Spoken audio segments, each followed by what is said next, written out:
Welcome to our next AiM webinar. This is our 198th webinar. We're coming up on 200 on the webinars that we've been doing. We'll see what we're going to do for that one. The sixth season of doing these, the 10th one in this year, and what we're going to talk about today is something that I get a lot of questions with. I pulled some of our support staff and some of our dealers and talked about what are some of the questions that you're getting lately, to try to come up with webinar topics that would be faster than the short videos, but work into a really good one for these hour-long webinars. And this was one of them. There are just some pinch points as people get devices, and maybe they're new, maybe they're just getting into the data analysis piece of it, but there are areas where folks have some struggles when they get into using these devices. And so I wanted to kind of go through a webinar where you've got your AiM logger, you got your AiM device, you've installed it, somebody installed it for you, whatever it happens to be, you bought a car with one in it. Okay, now what, right? Where do we go? And let's talk about some of the basic things to get this thing, the computer set up, the software set up, the configuration set up, and ready to go to the track the first time. And then, okay, we've ran a session. Let's bring the data off of it and do our first quick analysis. So that's kind of the roadmap of where we're going to go. I hope you enjoy it, and we will go from there. So by the way, we're going to do almost everything here is going to be with live data. I've got a logger set up here, cabled in, USB cabled in, and we're going to talk about a number of different processes here. So almost everything live. We do have Matt Romanowski in the chat. There will be some links to areas where we have done more in-depth videos and tech tips where he'll give you some links to go get more information. Everything that we do talk about if I mention it's in the chat, that will be, for those of you that are watching later on YouTube, will be down in the description. We'll put all the same links directly into the description, so it'll make it easier for you to find the stuff that we chat about. So okay, let's jump into Race Studio, and let's talk about a couple of things just to kind of get everything up to speed and rolling so you're ready to go. The first thing that you really want to do is, of course, install Race Studio 3, the software, and make sure that everything is up to date. And Race Studio 3 has got some processes that make it fairly easy to update.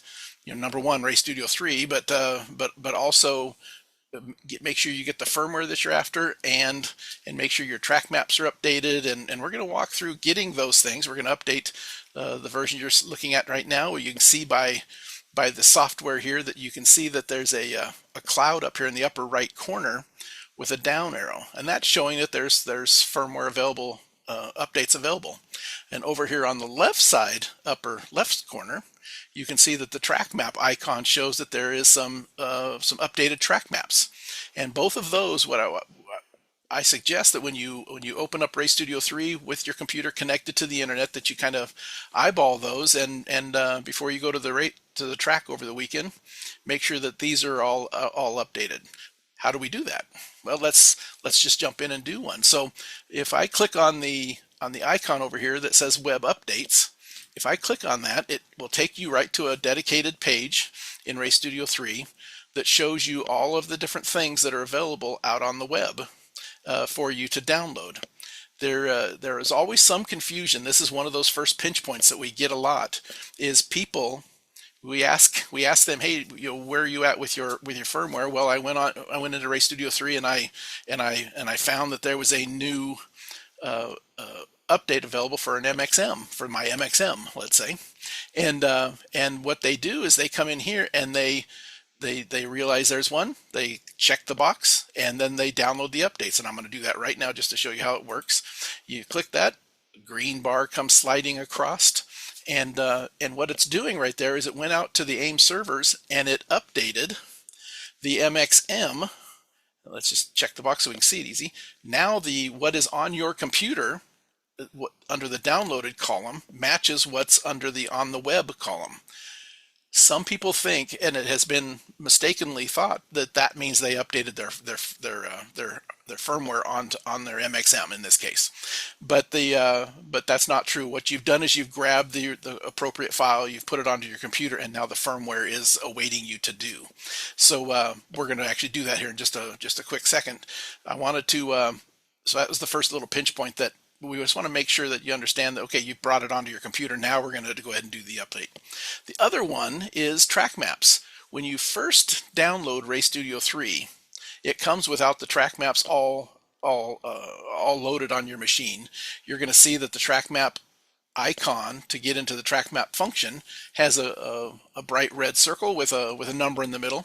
Sometimes it'll just be dashes, which means there's a lot of maps that need to be loaded. And when you first load Race Studio 3, that is where you're sitting. You haven't downloaded them yet. Now these are all tiny files, but there are 5,574 track maps out there that AiM has in its database right now. I have a few user defined ones, but so your number might be slightly different, but it's over 5,500. And the very first time you do this takes just a little bit of time. So if you come in, you've loaded Race Studio 3 for the very first time, and you click on this and you do the update, it may take a little bit of time. After that, when you see like this one, it says four track maps have been in need of an update. So if I come in here and I come in here and I say do the update, you'll see that it comes up, applying new ones, synchronizing, and the operation is completed. That was 4 of them. So you extrapolate that out to 5,500. It can take, depending on your computer speed, your internet speed, all of these things, it can take 10 minutes, or it can take 45 minutes. So once you start this process, if it's brand new, it may take a while. So do it at home when you have a minute. Connect to the internet and load that track maps the very first time. That's an area that people will get to the track the first time and don't have their track maps loaded. So make sure you do that ahead of time. Okay. So I've just updated my track map database. I have went to the update page, and I have updated onto my computer all of the latest and greatest. You make sure, of course, you update Race Studio 3 to the latest version. Let's talk real briefly about, you don't have an Evo 5 on your car, right? Or you don't have an MXG, you have an MXM. You have all of these different resources as far as the firmware, and then there's the process of, do I care to download those, or do I leave those on there? The trouble is, the good side is these firmware files are really quite small. And I tend to, of course, I'm a support guy, and I need everything ready to go for me. But even if I was a single racer with a single car with just a single device, I would go ahead and download those, because the files are really quite small, in kilobyte range, and it is set up where even if you keep downloading them, it only keeps the 3 latest ones, the 3 newest ones, and then it throws away the 4th oldest one. So you're really not gumming up, or creating a great big database of information here. But the benefit is, if you leave one of these, if you went ahead and you updated everything, but you only did the one of your device, these other ones are going to be sitting there going, hey, we want to be downloaded, and that little down arrow will never go away. So you will not know right away when there are updates available. You will have to manually come and check this, because the warning, the arrow showing that there are web dates available, is always there. So I tend to go ahead and download everything and just let the software handle it and get rid of the oldest ones, and just keep everything up to date on this part of the software. I think it's better to do that. Okay, now I've got an MXM over here connected, and so when I'm in here and I went to the AiM devices, you can see that I have a connected device, the AiM MXM, and I've got this blue icon. And this blue icon is what it's telling you. So if you hover over it with your mouse, it's telling us that there's new firmware available for this device. Okay, remember, we downloaded it onto our computer into Race Studio 3 locally, from the web locally. We did that first step, and now the second step is to actually do the firmware update. And as long as you're seeing this, that just is telling you that the device you're connected to has a newer firmware that is on your downloaded and on your computer. Okay, so it really is pretty straightforward to update your devices. I'm connected up, and what you really want to do is just come in and you can highlight that device. You can, you're right here, you can update the device. You can click on this and it will take you there, but let's just update the device. So if I click on this, it's going to open up a little dialog box, and it's going to say, hey, update your device to the latest one, because we downloaded the latest version. And it really is pretty straightforward. The data, it's a small little file. It gets sent over to the AiM device, in this case an MXM, and as that device gets sent the file, then on board it unzips it and then runs the firmware update on the device. You can't see it right now, but there's a firmware update message happening on it. It's going to roll through the firmware update, reboot, and then start back up. And so once you get to that point and it shows on the gauge that it is updating, you can go ahead and just exit out of this. I'm not sure if you can hear the dings or not in the background, but you can hear it updating, and it has now updated over here on the other side. You can see now that the icon is gone and the device has now been updated. Just a powerful thing that you should do, especially when you just get a logger.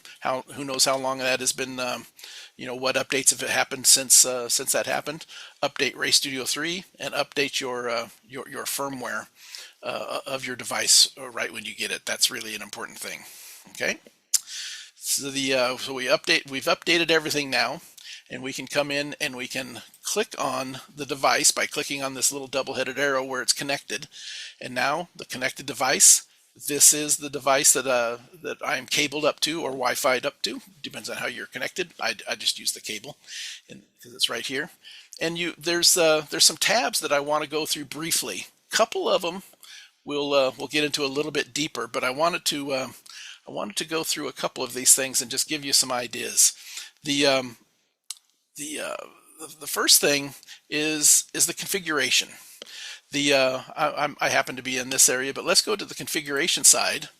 And you have a brand new device. Let's say you have a couple of options to get a configuration. The AiM device will have a configuration on it, and you can, while you're connected, you can come in and you can do a receive and get the existing configuration off of the logger, or you could build a new configuration.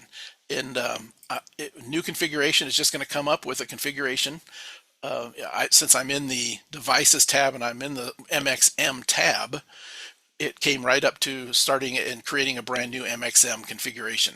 I'm going to cancel out of that and show you that if you weren't in the MXM tab, like most of us, when we get in here, the all configurations is where we typically start.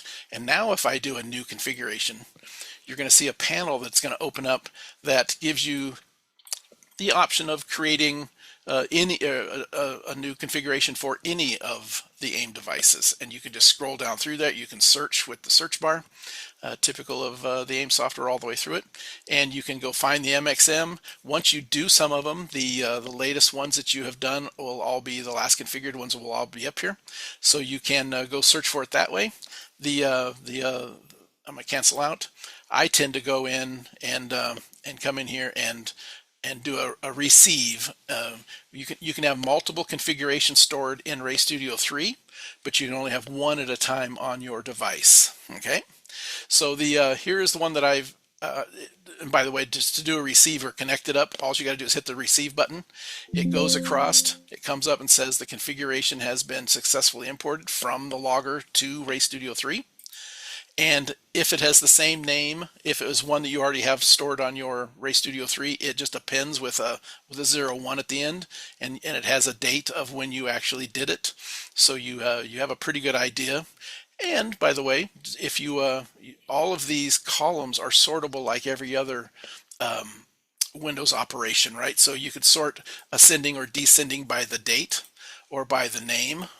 And so there's these options for you to find things. We only got a couple of them here, so it's not a big deal. I'm going to go ahead and delete the one we just did. We just pulled off just for cleanliness and keeping track of what we're doing here. I'm going to delete that one. And are you sure you want to delete that one? Yes. And then we're going to go into what is on this logger. I'm going to open this up and let's just go through a couple quick things that you really want to make sure you understand or fix or adjust, and make sure the things that I find that are, again, pinch points for people that are using these devices and getting the most out of this with the least amount of headaches, right? Get it prepared before you ever head to the racetrack. So let's open up MXM. There's a couple different ways to do it. I just tend to just double click right on it, and you open up that specific configuration. I'm going to walk through these tabs just really quickly. Some of them we'll spend a little time on. Others will just briefly go over what the tab is for those of you that are brand new and you're getting ready to do these things. Just a quick explanation might be helpful. The first tab is a channels tab. The channels tab is going to vary on different AiM products. In this particular case, I have an MXM that we're looking at, and it has 4 analog channels plus all the built-in channels that are available to us, right? So I've already got them kind of set up, but I'm going to click on one of the analog channels just to give you a quick idea of how to set one up and adjust it. So this one here, I just opened it up. This is an oil pressure channel that has been I've already done. You can put in whatever name you like up here, and then you pick the function. What is the sensor going to be? And deeper. In this case, it was a pressure, and then I've selected oil pressure. Just what is the function of the channel itself? It just helps. The software uses that in depth many times down the road here. So make sure you get this right. This is a pretty important function. The pretty important thing to do is get this function correct. So there we've got that. We have to tell it what sensor we have connected. We have several options. We've got our list of AiM pressure sensors. Because we told it was a pressure sensor, it has already thinned out all of the different sensors that are available. We used to not do this, and now this is very, very helpful.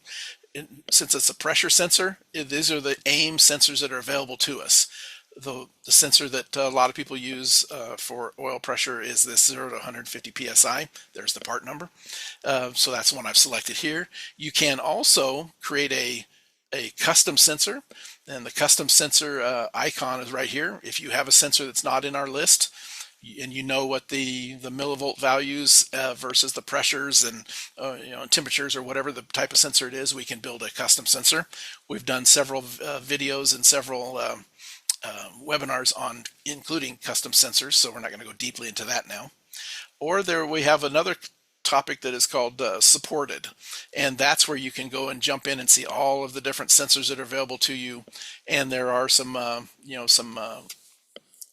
non-AiM and some all sorts of sensors that are in here that we do support that are already built that you do not need to do the custom sensor for. So make sure you check that. If it's not an AiM device, an AiM sensor, check the supported one and make sure it's probably in there.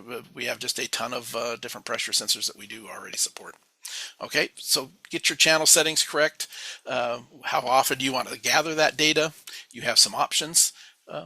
Be smart about that. If it's a pressure, do you want it only 1 sample per second? You want that to be a little quicker than that, but you also don't want to oversample it, right? And just get a huge data file. So I find that either 20 or 50, but 20 is typically on fluid pressures that I tend to use, and I see a lot of other folks using. So let's use 20.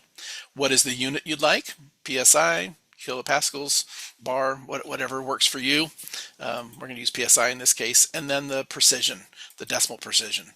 You can either be flat 45 PSI or 45.1 if you use the decimal place. Okay, and then save that, and then you end up with you can go through and set your available analog channels. If you don't have a channel that is connected, let's say that I had this all set up, but we just didn't connect the throttle position sensor. All you need to do in order for it not to gather data, even though you've got it kind of set up here, is just uncheck the box. And you can do that with other things as well. Let's say the roll, pitch, and yaw is something you may not want, and you can come in and uncheck some of these boxes and save the 50 samples per second for each of those channels. We got large memory. I tend to leave things on if there's data in it. If we do not have the sensor connected, I'll tend to turn it off. So I'm going to leave these on. Just show you how it works. There are some though that it's kind of interesting when you get in here. Some of these will not let you turn them off. Enabling this channel is fixed. The little channel tag there that comes up. Enabling this channel is fixed. You can't turn off your GPS speed. You can't turn off your altitude. And that is all based on some of the other stuff that's farther in where you're depending on some of those channels in some of these other settings. So it really tries to tie it all together and make this as easy for you as possible. And one that I do want to edit, just in this case we do not have an ECU stream, so we're going to connect an RPM sensor to it. And I've got this set up where in this particular case that the maximum RPM is 16,000, and you can see that here under the parameters. And the engine, let's say, only goes to 7,000 RPM. Well, there's no reason to have that, that resolution used up that way. So come in here, and it also is there. This is also for stray signals that are out there. We understand when it's a stray signal based on the RPM max. So come in here and set that above, but just above your what you expect to see as a maximum value out of the logger. So I'm going to reset that, and the sensor is picking up information coming up the wire. And right now it's divide by 1. In other words, every pulse that comes through that sensor, Race Studio is going to assume that is a 1 RPM. If you find that you hook it all up and you don't know what is coming from your RPM line, and you immediately get double the RPM, it's sitting there idling, and you know it idles at 800, but the reading is 1600. So it's either going to be half or it's going to be double typically. And if it's double, you would come in here and you would divide by 2, save it, transmit it, and then start it up again, and you will have set this RPM factor correctly. But most of the time, divide by 1 is the correct thing. Okay, so we've kind of fixed this RPM one a little bit, just mainly on the maximum RPM, and I'm going to save it. And now you're going to see that will change to 8,000 there, and I can't say this enough, and I get caught by this occasionally myself still today. We have made changes on Race Studio 3 in Race Studio 3, but it's not on the data logger yet. So whenever you do this, you always save it over here. Now we've saved that full configuration, not just we saved the RPM box. We just saved the full thing, and then we need to transmit it to the logger. So I'm going to go ahead and do that. And now the logger that is connected now has this newly adjusted configuration on board, and boom, configuration is successfully, and the logger reboots itself, and we can come back in here, and let's walk really quickly across these tabs. ECU stream. If you have an ECU connected, we have a industry leading number of ECUs that are available for you right out of the box, already built for you. You can come down through here and pick some different ones. I'm not going to get deeply into this right now. We're going to leave this set at none, but you do have the ability to do these and connect to it. Again, save it, transmit it, and then the CAN line, the CAN input, or the OBD2 input, however you're connecting it, we'll be expecting that data to come in. Okay. CAN expansions. We have in this case we have an MXM. You have different expansions that are available for this device, and you can pick those here and expand through the AiM CAN channel. Again, we've done other videos on that. We're not going to spend a ton of time on this one here, but you do have the ability to expand via the CAN network. Math channels. I thought this one here might be a quick one. We'll do just a real quick idea. The math channels, onboard math channels, are a powerful tool that not a ton of people use, and you don't want to go overboard on it. It is it does use some power of the logger, and there's only so many that you can do, so you don't want to do a ton. But pre-calculated gear is one that a lot of people have found a lot of good value in. Again, we've done webinars just including this topic, but you come in, you can do different kind of gear calculated gear ratio, gear position channels. This one goes in and you tell it the gear ratios inside your transmission, and you tell it the rear gear, the tire circumference, and then you give it a couple of channels you need a speed, you need an RPM, because that's what it's comparing and giving you a gear position. Interesting here, though, we have some options, and you can pick, either a speed channel from your analog channels. You can go, if you had an ECU connected, you could go to GPS speed. I built one with one I call rear speed average, and I just wanted to do this so I could walk you through the building of a couple of real quick math channels. So I'm going to, instead of now that we see that, let's bail out and let's go in here and just show you how these math channels work. The first thing, we want an average of the rear wheel speeds, right? It's always best to have for gear position, your RPM connected to the driven wheel. That will give you the best, most accurate gear position calculation. So we have a math channel here that we can come into and build it's a two-step process to get to the average. We need two math channels to do it. So the first thing we do is we came in here and we took the left rear wheel speed on the speed sensors we have, and we added, we have options of just the general math functions, and we added to the right rear speed. We added the two of them together, and that is what I've just named rear speed total. I would love to have another option here that said, the average of the two, or or another component here that said divided by 2, right? But we don't have that. So we came in here, we built this quick math channel to come up with the total, and then another math channel that follows it that comes in and says, okay, we're going to take the rear speed total that we just built, and we're going to divide that by 2. And what you end up with is a rear speed average. To get to so one tire doesn't spin up, with a differential or something. Sometimes we're going to average those two together. And then with that, for our pre-calculated gear, just a quick roll through of the math channels, onboard math channels.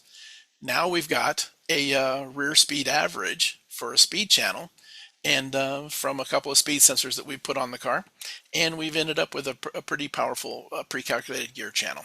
Just a real quick run through of the math channels, the onboard math channels. Of course, Race Studio 3 has math channels available inside of analysis, but a lot of people don't do too much in here, and I just wanted to give you a quick idea of how that kind of worked. Okay. Status variables is the next one that I did want to spend some time with. A lot of people don't use status variables that much, and I just wanted to give an idea of how they work and what they are. Some people just avoid the tab, and status variables are just a shortcut to make, if you they're internal math channels that can have two different values. They are a true or a false.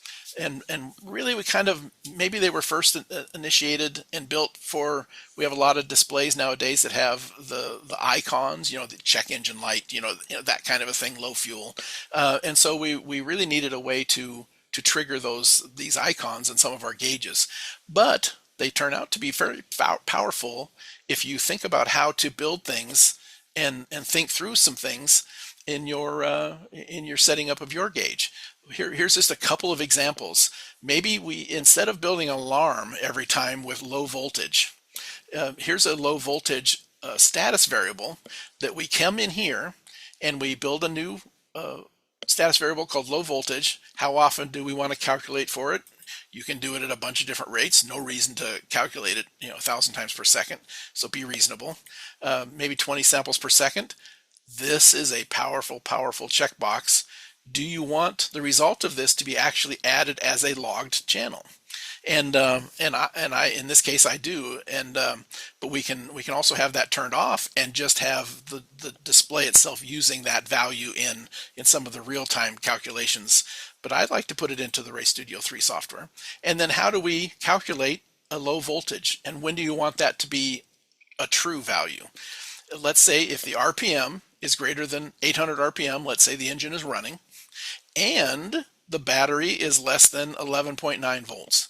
When the alternator is actually working, typically we're going to see 12, 9, 13, 4 voltage. We're going to see alternator voltage in the system. So as soon as your alternator goes out and the engine is running and it drops below 12 volts, we have a problem. The alternator's probably out and you're actually out there driving, and then from then on we can use this low voltage in other events and shift and alarms and other things, we can use these status variables that we built here and make our future alarms and different things a lot easier to do. Another one that a lot of people want to do is they want to know when they're what does on the track mean, right? So oops, let's cancel out of that one. And here's on track. And I'll show you why this one's important in just a minute. We're going to actually use a couple of these in a couple of events. The on track, you need to make up what is on track to you, but just as an example of how complex these can get is if your RPM is greater than 500, your rear speed average is greater than 15, could be GPS speed, and your oil pressure is greater than 20. Maybe it's water temperature, maybe it's something that gives you an idea that everything is up to speed and you're working.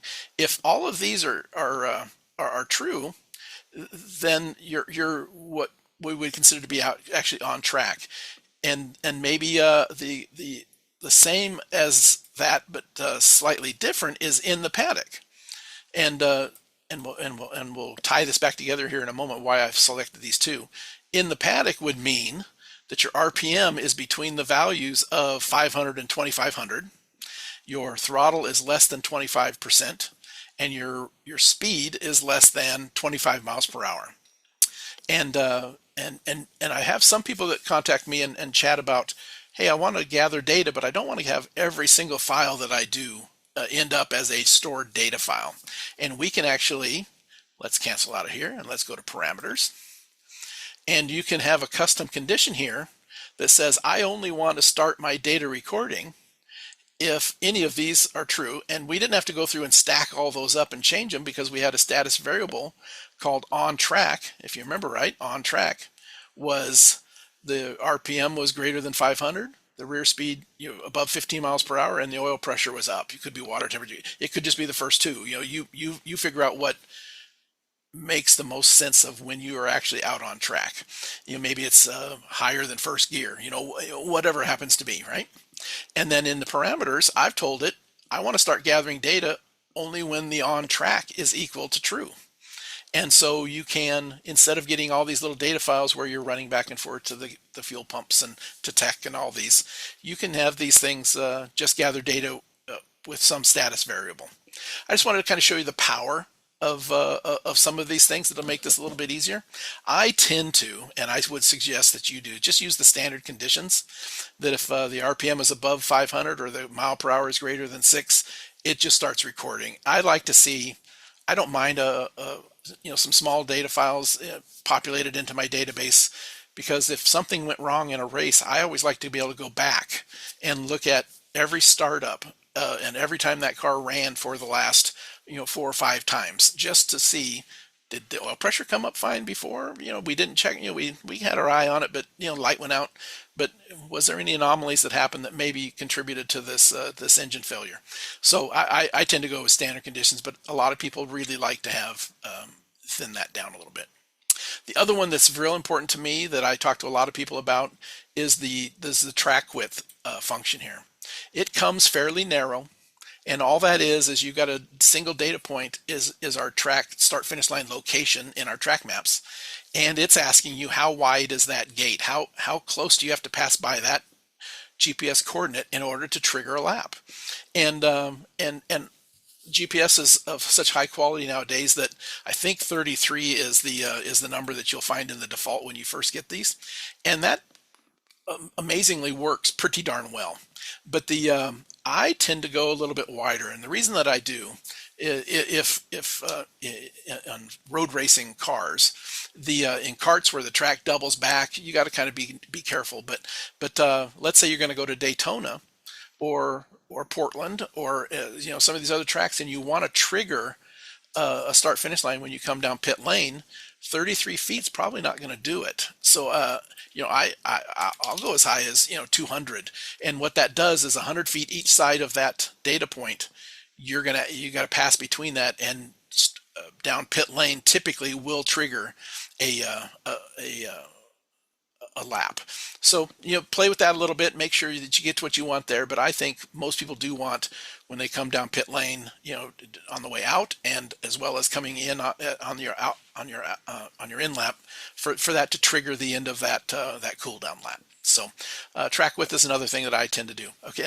Again, everything we're changing here, everything we've been changing so far, is only on Race Studio 3. At the end of this, we would need to save and then transmit to the logger.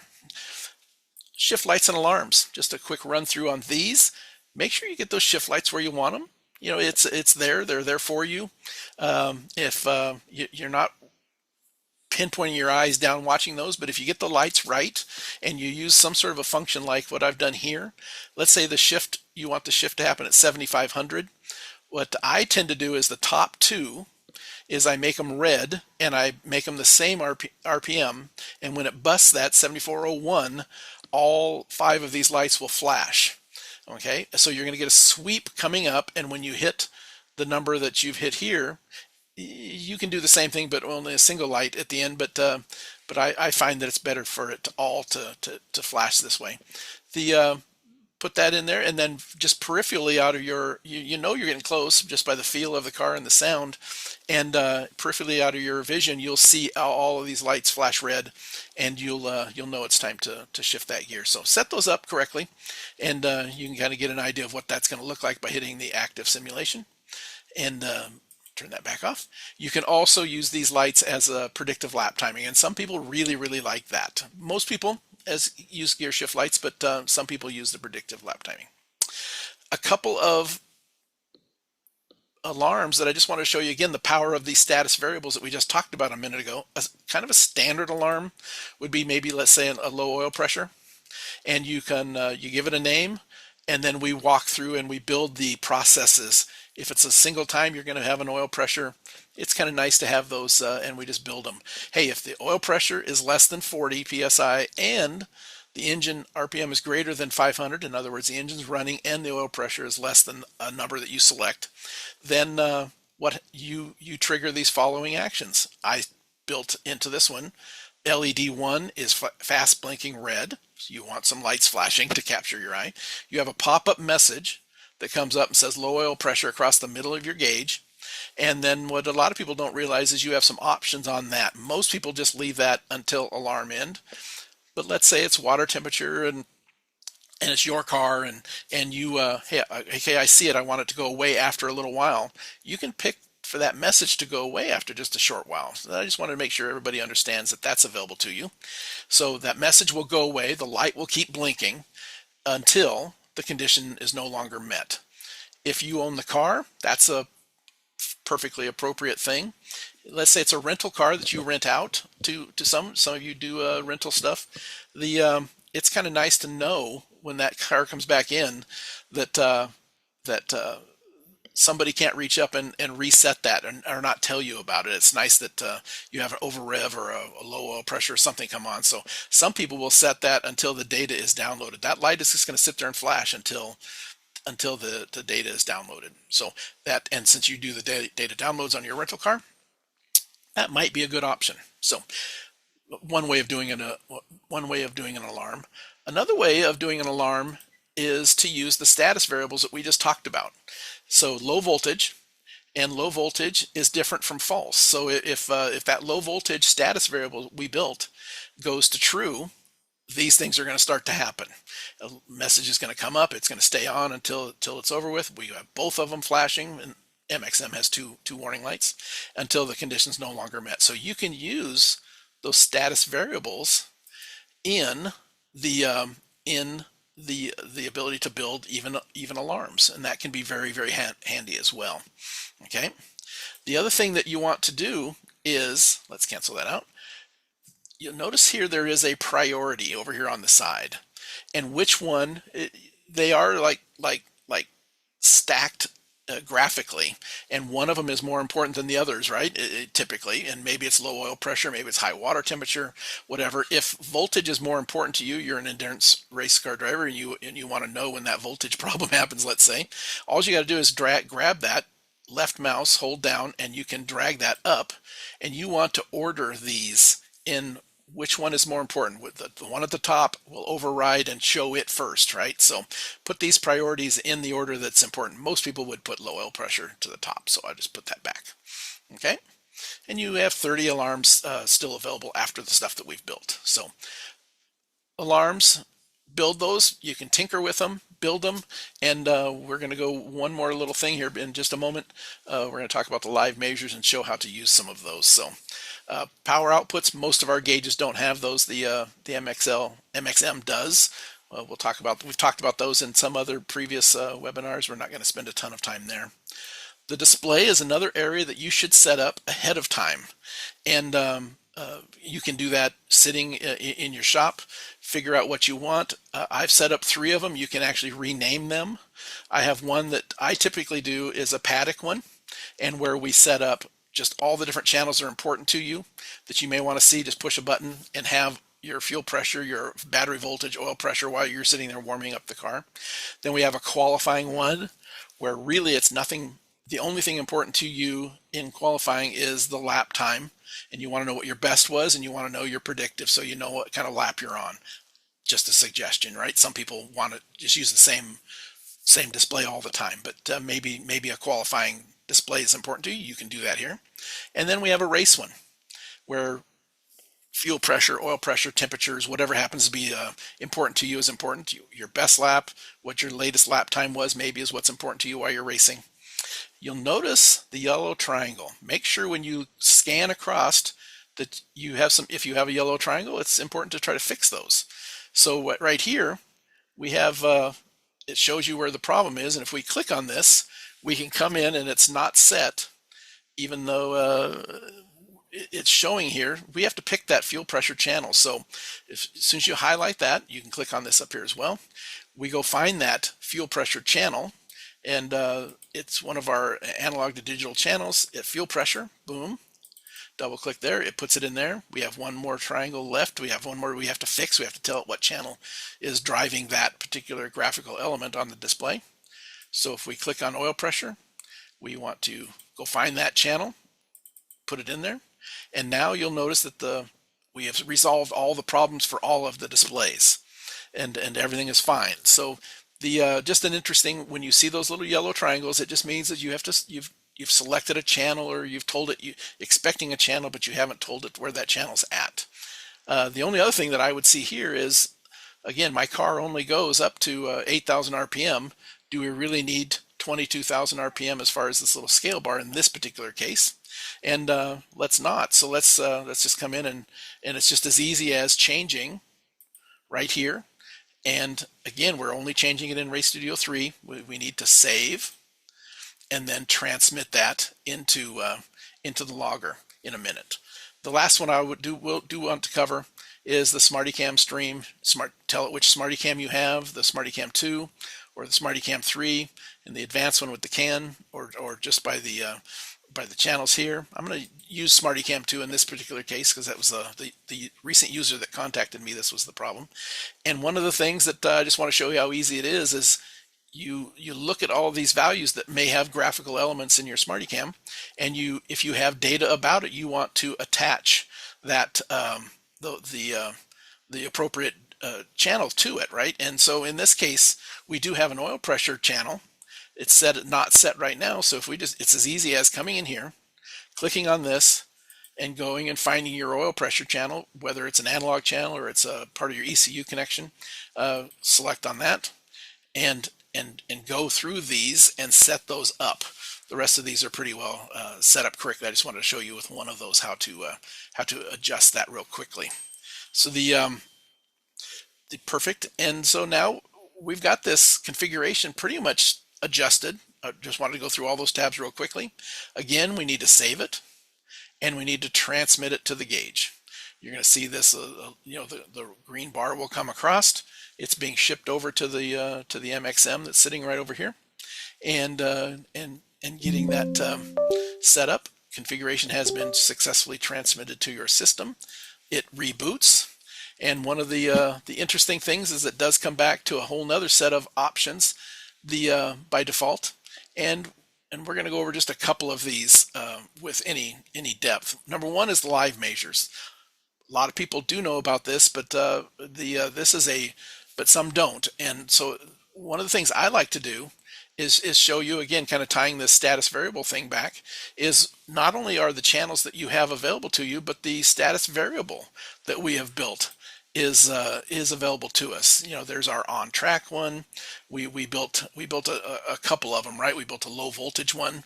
Those are sitting here, and if we force the values, we're not going to go through some of that. We've done some webinars on coming in here and forcing a value. If I were to come in here and force the value on the external voltage, we can tell it that the voltage is 11 volts, right? And the RPM is running. So let's force that channel just a little bit. Let's just say that it's running at 2,000 RPM.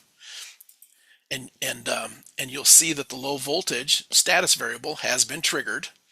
Over here off the side that you can't see is all the lights and all the alarms that we built based on that are happening. So that low voltage status variable is working. That something nice for you to be able to do is go into live measures and check your alarms, check your status variables, check some of the stuff you built and adjust it if necessary. So this little these forced values and this live measures tabs are a perfect thing to do. Okay, let's stop forcing and just double check everything before you ever go, which is pretty handy. Data download is another tab that I wish to, it's the last one in depth that I wish to cover here. And that is you have a couple of options when you go to download your data. And what we've set it by default works decently, but I want you to know that there's a couple of options for you in your data download to set things up to work better for you. And you can get there either by this little cogged wheel in the upper right-hand corner while you are attached to a device. But if you want to do this on your Race Studio 3 when you're sitting in your office and you're not connected to your car, you can get, let's show you where that's at, settings and what it looks like. That you get to this data dialog box that allows you to set your data download preferences. Your folder structure, your automatic file naming, automatic file structure, where you actually are going to place the data, all of these things, the session types, and some of these we're going to briefly go through those. But if you're not connected to a gauge and getting it from right here, from this data download tab, you can also get it from the data download preferences and get to that same exact dialog box, but from when you're not connected to a device. Okay. So let's do it this way, and let's briefly go over a couple of things I just want to talk about. We've made entire data webinar videos about this, or certainly pieces of them. The data download, where do you want to put that data on your computer in an automatic way? Okay. By default, it comes with your normal Windows functionality, C, user, and then the username, and then all the different things. But I tend to go right to the AiM Sport directory for backup reasons and some other things, and then build a data directory under the AiM Sport subfolder. Okay, and so we're going to build a data directory, and you can change that by coming in here and selecting wherever you wish it to go onto your computer, but this works for me really well. And then we've got two tabs right below that that automatically will build subfolders under this data folder. And in this case, let's say you're you run your cart or your car, and it's just you. And so what makes the most sense of organization for where you put your data is maybe track is the first thing that every time you visit a certain track, it'll build a folder, Lime Rock, and then so Lime Rock would be built right now. That since I've got track as is checked, and then date is the second one. So it'll build a folder, Lime Rock, and then underneath that, every day you bring in data, it will have another folder built, and then the data will all be included underneath that folder structure. And you have some different options here to do that with, including some custom stuff if you wish. And if you wanted the date to be first, it's as simple as these little up and down arrows. If we click on that and we click on that, now you would have a subfolder under data. First thing would be the date, and then below that date would be the track that you're at. That doesn't make a ton of sense to me, so I like the track to be the first thing. So under data, you're going to have for every track you visit, you're going to have a subfolder, and then inside of that, for every weekend that you were there, every day you were there, you'll have your data all broken into and automatically placed into this nice folder structure. Race Studio 3 can handle it if you throw it all in one folder, and it will work just fine. But for you sharing of the data, it maybe want to find a file quickly or something, it maybe a little bit more structure there is good for you. The file naming is just as important, and Race Studio 3 can handle it automatically for you. So I come in here, and I always like to follow a function where I put the date and the time of the download right off the bat. Leading the file, that means you can ascend and descending sort order in Windows Explorer, and it will sort those kind of correctly. Then maybe up to you what you want to do after that. If it's just you, maybe just a single car, just you and your family or whatever. Maybe you don't. It's always the same driver, racer. Okay, it's always the same vehicle, let's say, but pardon me. But you have different session types: qualifying, race, practice, testing, whatever it happens to be. So maybe you have that, and then testing. If you have multiple cars on your team and you want to have the racer's name and the vehicle as you select them, that they will be included into the name. So build it as you wish, but please think about using this file name structure. It is very handy for you to do that. You can download movies. You can use the same basic structure for your movies. Most of us just drag and drop from the card. Download session types. If you'd never see a warm-up session and you don't want that as your pull down in your list of when you download your data and it's asking you what kind of a session was it, uncheck the box here. If you do have race 1 and race 2 are something you do a lot, or you have practices, or you want to list your practices 1, 2, and 3, just check the box. They will then show up in your pull down list. This just thins down that long list that's available to you of different things that you can do. The other thing that I want to make sure you see here is you can rename these. Let's say we were out doing a tire test, and you can, instead of the word test, you can come over here and click on customize, and we can place this session type under the heat cycles of the tire, let's say.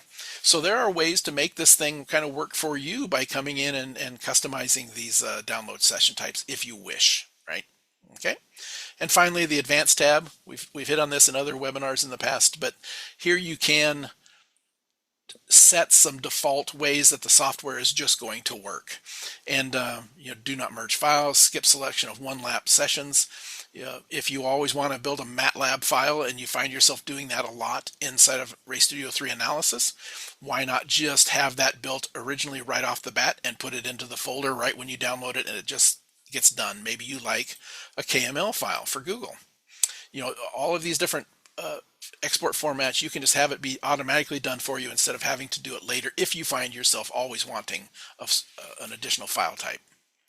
And then most of us nowadays are using just Race Studio 3, but if you find yourself, or you've got a user that is still wanting to use Race Studio 2 analysis, or there's a function in there that you really want to use, you can check Race Studio 2 analysis for Race Studio 3 and 2. So when you download it into Race Studio 3, well, you're going to download your MXM in this case. You are also creating the Race Studio 2 analysis data files, and they're sitting over there in the Race Studio 2 directory. So as soon as you open up Race Studio 2, all of those data files will be available for you in Race Studio 2 as well. If you're only seeing a 3 icon up here in the upper left corner, that's telling you that you've got it checked in this way. If you are seeing a 3 and a 2, when I reboot this and you would see it, you'd have a 3 and a 2 here, giving you the ability to open up Race Studio 2 directly from this bar as well. That means you've got this bar checked that Race Studio analysis, the data is going and being prepared for Race Studio 2 analysis as well. So I tend to leave that turned off, and if I need to later, I can generate Race Studio 2 style files from the export. Okay, so let's jump out of that. And in order to download, the data will be sitting there on your logger when you're connected up here. You can just data download. Wi-Fi properties, set all this up. You can name your device, add your password, pretty important. Settings, these are all the settings that you can come in and tell your MXM how you want it to react. Month, day, year. You can have in different formats. You can do the 24 or 12-hour time. This one is an important one to me. I want my time to always be set by the location that I am at that time. The GPS track knows the location in here in North America where you're at, and then it also, and worldwide in AIM's case, and then it automatically adjusts your local time for you based on the track that you're at, which is pretty handy. Backlight colors, whether or not it's on or off, whether or not it's the backlight can be on when the sensor shows that it's dark outside, or always off or always on. Channel recording for predictive timing and reference laps, and tracks. What tracks do you have loaded? If you want to load a track, all you got to do is come to the track map and grab a track and drag it onto your connected device. And we've just added the Apex track. So if we go back to our device and the track mode, and now you see Apex Motor Club is there as well.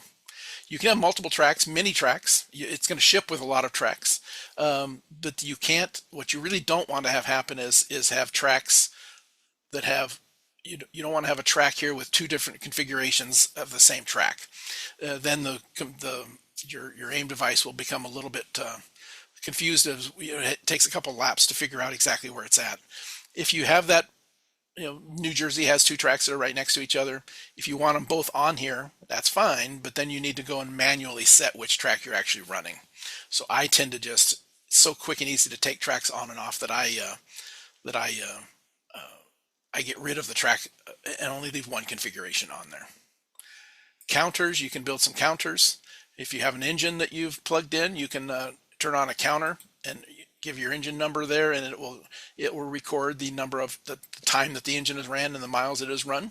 Maybe a tire sets you can do the same thing with. What these counters are pretty powerful. We can look up exact what firmware you have. Okay, those are just some of that data download and the live measures are the two things I really wanted to touch on that one there. Very, very important.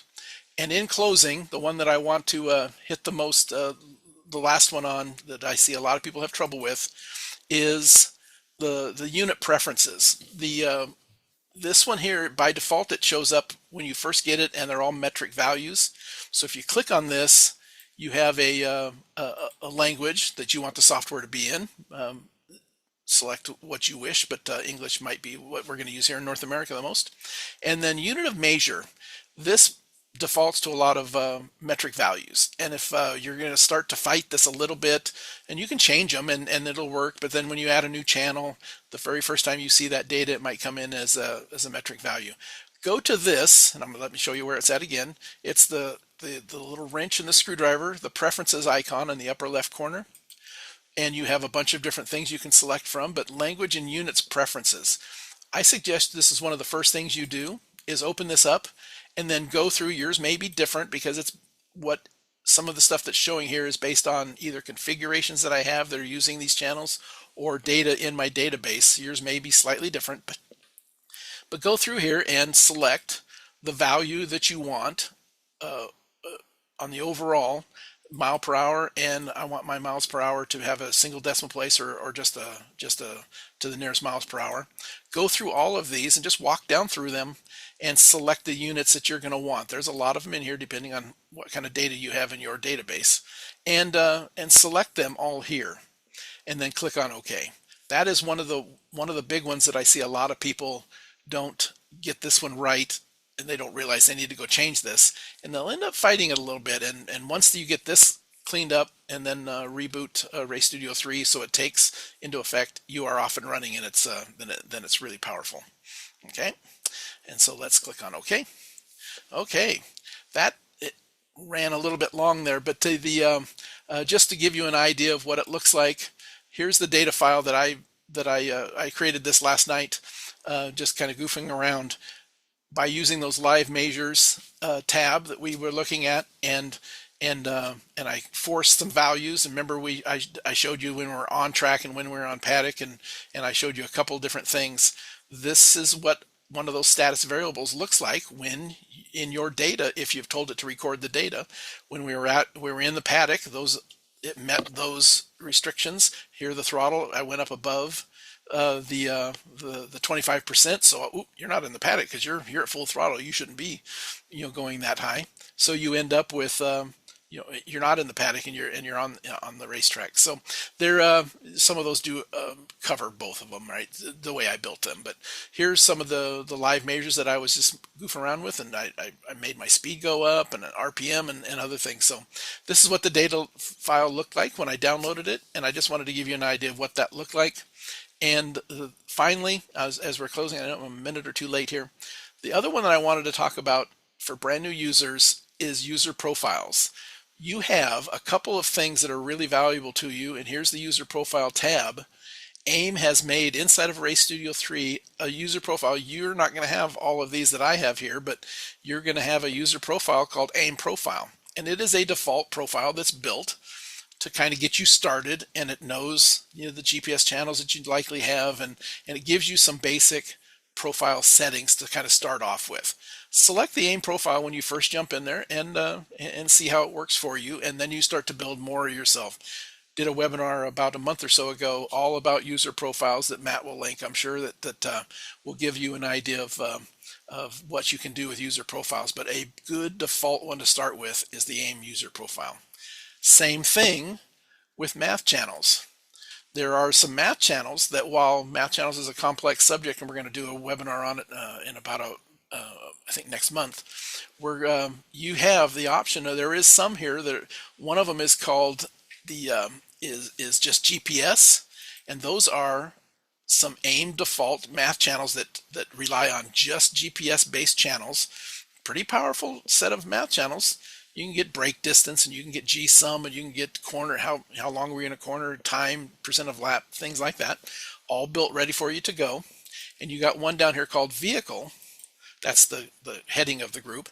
And this one is more for if you have a vehicle that has more than just GPS channels. And when they've built these math channels on the channel functions. So while you may not have called it brake pressure, if you set those channel functions we talked about early on, that your channel function CHF was brake pressure, it's going to find a channel that's in your data, and if it's greater than 100, the brakes are on, right? And these are all built for you, ready to go. And then you can do how long were you on the brakes, the distance you were on the brakes per lap. All of these different things are all built for you. So there are some math channels that AiM has set up for you, Race Studio 3, especially one that's called vehicle and one that's called GPS, are available for you right off the bat. Turn those on by just coming in, hovering over it, the little cog gear. If you click on that, enable all of the channels for GPS for everything we open. You'll notice that there's now a star there, and those are now enabled and ready to go. And attached, all we have to do is click recompute, and you're going to see that as recompute is done, exit out of there, and we'll have all of those math channels are built and available for us down here in the in our math channel list. So perfect. I appreciate. We went a little bit long. I do that every time I do this, right? But I appreciate you hanging in there. I did see some questions come up. They were able to be answered as we were kind of going, but I appreciate you guys all hanging in there. Hopefully this gives you an idea. Let's jump out of this and into this. Hopefully this gives you a, I've got a new AiM device. I gave even some of you advanced users a couple of new things that hopefully you can play with. I bought a new device, now what? And hopefully we've walked you through just some basic things that you can be checking before you ever even show up at the racetrack, and it'll make your first day into the using your AiM device a little bit easier. We built that roadmap. I hopefully will make that a little bit easier for you.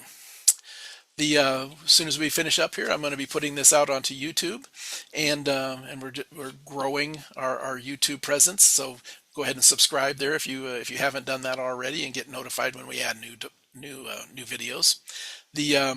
Our customer support, big weekend in motorsports this last weekend. We had folks all over the place, and we will, of course, virtually every weekend during somewhere in North America because the weather's good here somewhere all the time, right? So we have folks out there trying to help you. Make sure that you give us a call if you don't, if you need some help. 800-718-9090. We're here to help. So our next webinar, Pikes Peak return, and Tom Tang's going to join us, and we're going to talk about. We kind of walked with Tom ahead of last year's Pikes Peak run, where he was a brand new rookie there, and how he got prepared using data on his simulator and a bunch of other things. Well, Tom's going back for a second year. He got hooked pretty good on Pikes Peak, and he's going back with more power, better tires, and more data. So we're going to talk with Tom. This is just before the event, and we're gonna have a chat with him and what he's done to prepare, and look back at last year's and some of the different things he learned and what he's changed. It'll be a good conversation, just a beast of a car. So hopefully you guys will join us on June 10th, 6 p.m. We're going to talk with Tom and catch up with him and his effort going to Pikes Peak, something maybe you guys can follow along with. So again, contact information for this one. Always for me, but this one here in particular, Roger at aimsports.com. If you have any questions about what we talked about today, just let me know, and we'll get back with you and go there. I appreciate everybody coming. I've seen there was a lot of chat in the chat box. I appreciate that. We've built quite a thing here with everybody, and I want to thank everybody for coming, and looking forward to our next one. Best of luck to everybody as you're going on and continuing on with your racing and your cars and your karts and your motorcycles and your off-road trucks. And we've looking forward to the next few webinars. Thanks everybody for coming. I appreciate it, and we will see you at the next webinar. Talk to you soon. Bye bye.